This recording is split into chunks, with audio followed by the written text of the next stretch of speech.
Good morning, second grade. We are here today looking at our phonics lesson 161, pages 321 and 322.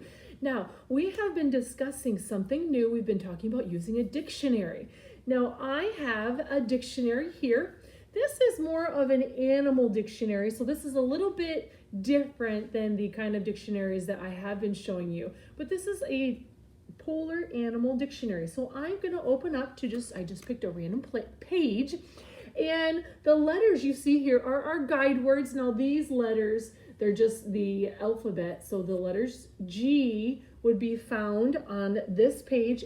All the animals that start with the letter G would be found on this page. So you have a gentoo penguin, a giant petrel southern bird, a glacier bear, and a greater snow goose.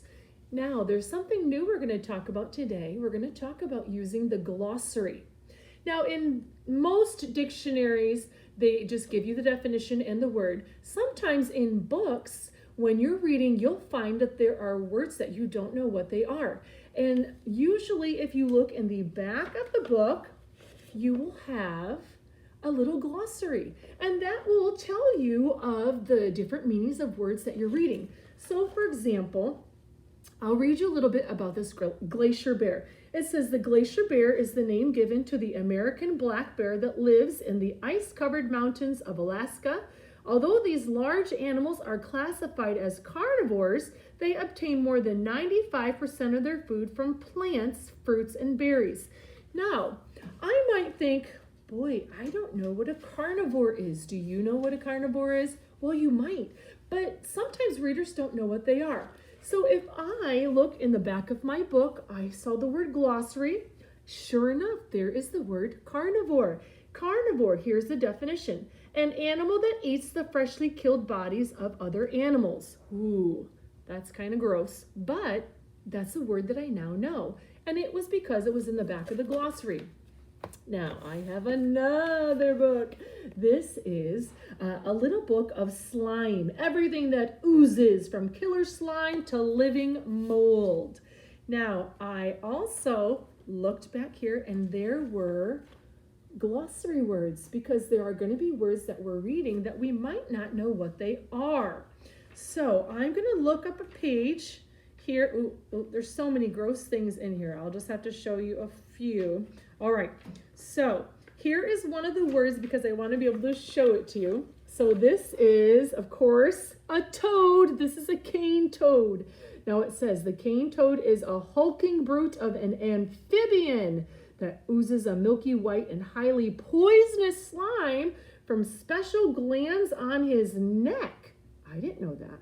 This large toad is also a ravenous hunter that swallows its prey whole. Now the word ravenous, that's a big word. That means very hungry, eats a lot. But they have this word amphibian, and it's here in black.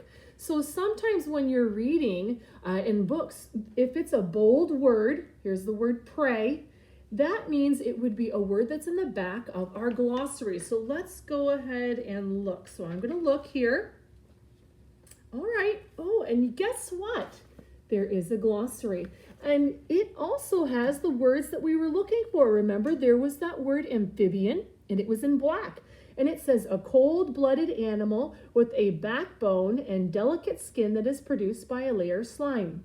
They also had the word prey. Now, not like P-R-A-Y, like we pray to God. No, this is prey, P-R-E-Y. And this is an animal that is eaten by another animal. So all animals have prey. They are a prey, or they eat their prey. So a prey is an animal that is eaten by another animal.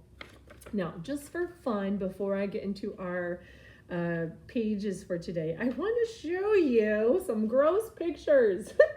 These are just for fun, but this is obviously saliva. I think his saliva is a little worse than my saliva. I don't really think that I drool like that.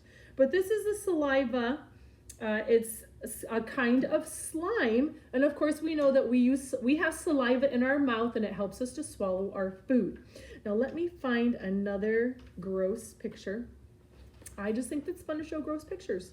All right, here's the other one that I want to show you. This is so disgusting. Okay, this is snot. And if you don't know what snot is, those are your boogers. So this is a living snot mold. Ooh. The slime mold consists of extremely small organisms that come together. So in your body, we all have amoebas, and this is what it looks like.